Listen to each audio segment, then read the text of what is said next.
Welcome to Cinema Gulp, everybody. I'm Ben. And I'm John. And on this episode of the Chug Show, we're going to be chugging the Fast and the Furious saga.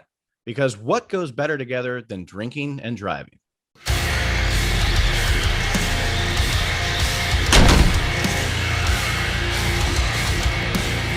Here's how it works. With the help of our fellow cinema drunks, each one of us has the length of time it takes for the other to drink a frosty cold Cinema Gulp mug of beer to explain the film.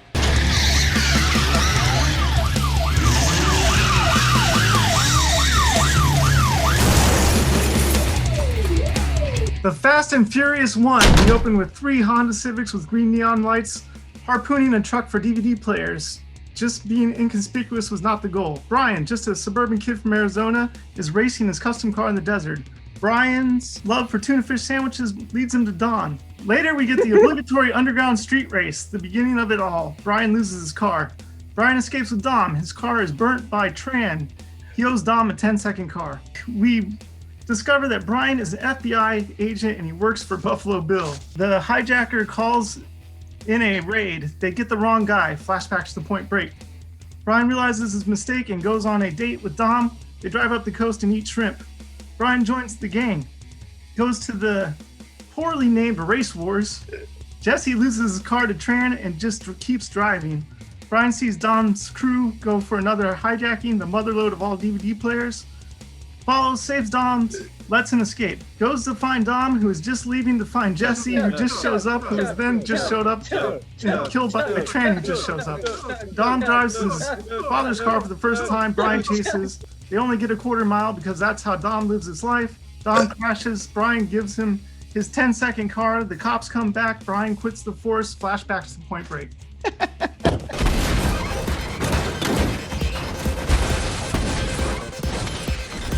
Too Fast, Too Furious, go!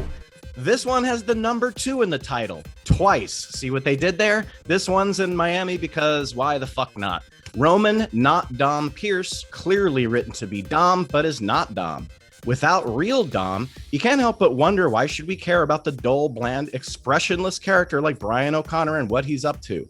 His character has so little development that after 2 full movies, I know nothing about him except for his lack of regard for human life and his inability to care about anything going on around him that doesn't involve a car race. He's a self-centered jerk who only characteristic is cheering himself on while causing freeway pileups and destroying innocent people's vehicles and endangering their lives for his own adrenaline fill. Apparently, Brian's the only person in the world that could infiltrate a street racing underworld. Actually, he's tried it once before and it was a big epic fail. Why the fuck did the feds recruit this terrible ex-cop who got himself made and made 0 arrests the first time around? If I had to make a list of dumbest, most generic villains of all time in film, this guy would be right up there with Raymond Calitri from Gone in 60 Seconds and Rico from Crocodile Dundee 2. Even his name is stereotypical, Carter Veron. Give me a fucking break. Is Ava Mendez a love interest? What is she aside from hot? The movie's real love interest is Tyrese and Brian. Lots of shirtless wrestling matches and reach-arounds. Dom would be jealous. This movie technically has a more deadly and serious story than stealing DVD players, but for some reason it feels like there's way less stakes. Oh, and I guess Brian is from Barstow, California. Woo!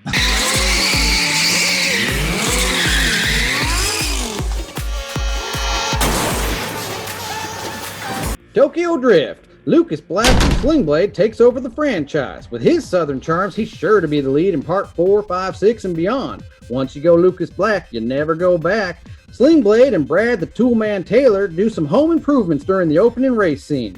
Sling Blade F's up and gets shipped off to Tokyo. They got French fry potatoes there. Mm-hmm. There he meets a time traveler named Han. Han Miyagi shows Sling Blade's son the secret art of drifting. Han is always eating. He likes them crispy fried potatoes. Mm-hmm. Han Miyagi and Sling Blade's son practice their drifting. They do night drifting, day drifting, dock drifting, crowd drifting, traffic drifting, flirt drifting, date drifting, dirt drifting, and digital drifting. So much drifting and more drifting. Drifting forward, drifting backward, drifting sideways, drifting 360, drifting out of control. And I'm drifting off to sleep. Oh fuck, Han finally eats shit and dies while drifting. Oh well, I can't wait to see what special skills little Bow Wow has acquired when he stars in Furiously Fast 10.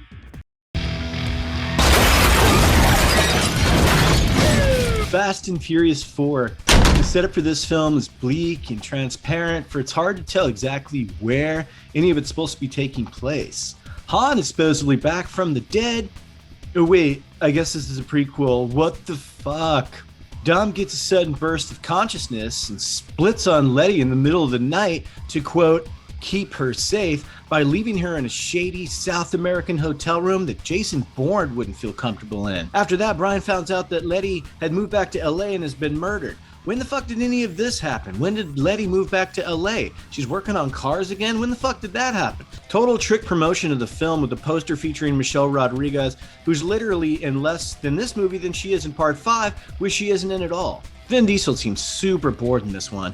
I understand that Dom is dealing with the death of his true love, but it may have carried more weight if he had not left her in the hotel in the first place. It looks like O'Connor has toned down his boner for all things destruction on the road. They attempt to flesh out Brian O'Connor's character a little bit here with his motivations. He wants to right a few wrongs, but more importantly, get back in Mia's pants. Aside from the cool ending set piece, the action for this movie is ASMR-inducing boring. The cringe-worthy opening scene where Dom drives underneath an exploding gas tanker is painful to watch. This one feels like there's better things to come, like a nutsack stretched out across a collapsing bridge in order to save the potential sequels. Do you smell what The Rock is cooking? Ha!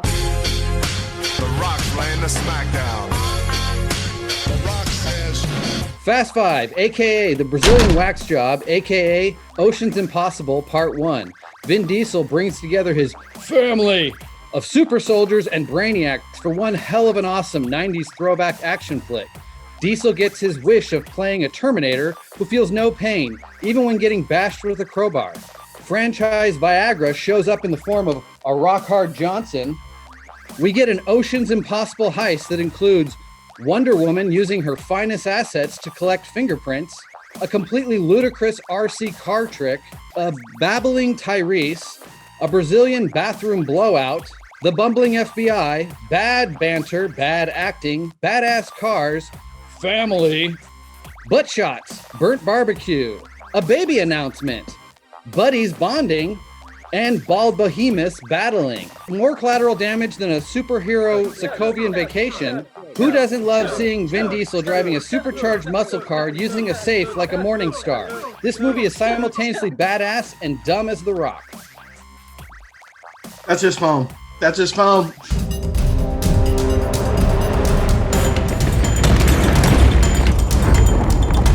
The Fast and the Furious 6. Tourette's living large at the beach. The Rock investigates and persuades Dom to help capture Britt Shaw. Shows him his dead girlfriend Letty. Dom says yes. Letty shoots Dom. She don't remember him. She survived the explosion from before. He got amnesia. Brian buys cars. Dom races Letty. Shaw says Dom can leave, threatens his family. Dom says no. Letty stays with Dom. Dom, Letty, and Brian board a plane, get Mia. They ride a runway. They ride a runway. They ride a runway. They ride a runway. They ride a runway. They keep on riding the runway. The plane crashes. Dom drives the car from the exploding plane. Gal Gadot gets thrown out and flies off to become Wonder Woman. Dom's stand-in girlfriend should get with The Rock.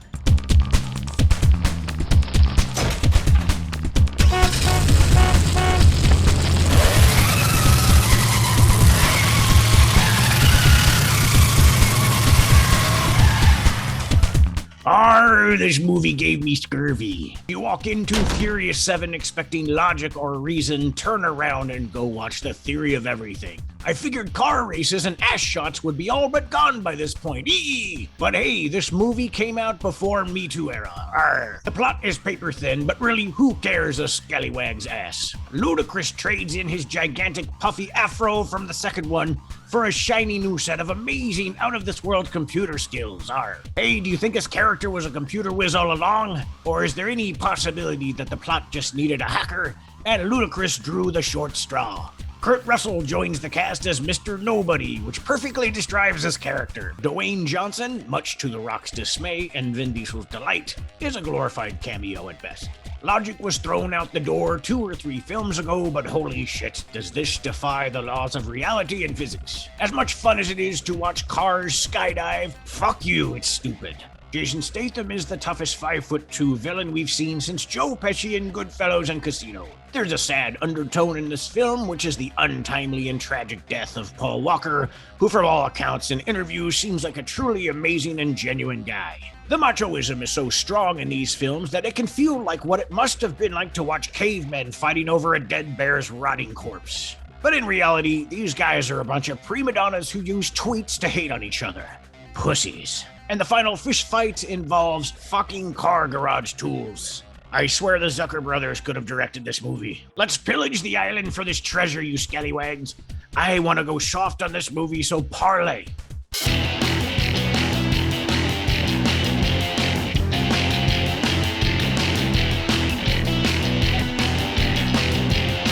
Fate of the Furious. This one's all about family because Dom is a daddy now. It's also about stopping World War III, so the stakes are pretty low for this one. We spent an excruciating 5 minutes at a soccer practice with The Rock and his family, followed up by a 10-minute preview of Fast and the Furious presents Hobbs and Shaw, which includes such awesomeness as a prison bromance between WrestleMania Rock and Jackie Statham, parkour, cultural appropriation, dubstep, prison riots, and rubber bullets. Charlize Theron plays villain Cypher like she's high on mescaline, always staring into space and talking in a hushed tone. Ramsey the Redundant joins the team to tag along with Tej and his supreme hacker skills. Tyrese never shuts up, but he's actually kind of funny this time out. Eastwood's offspring tries and fails to fill the Caucasian cool guy quota, and Deckard gets scolded by his mommy. If ice skating with a torpedo isn't too over the top for you, how about zombie cars, Russian footballs, raining luxury cars, mediguns and harpoon cannons, a Times Square tug-of-war, a John Woo baby homage, nuclear-powered submarine explosions, and a fire-deflecting force field of cars. Fire and ice? Oh so nice. F8 is effing great. All right, everybody, time to hit the road. One more beer for the road. Hands up against you. Tell me what you gonna do now. Hands up against you.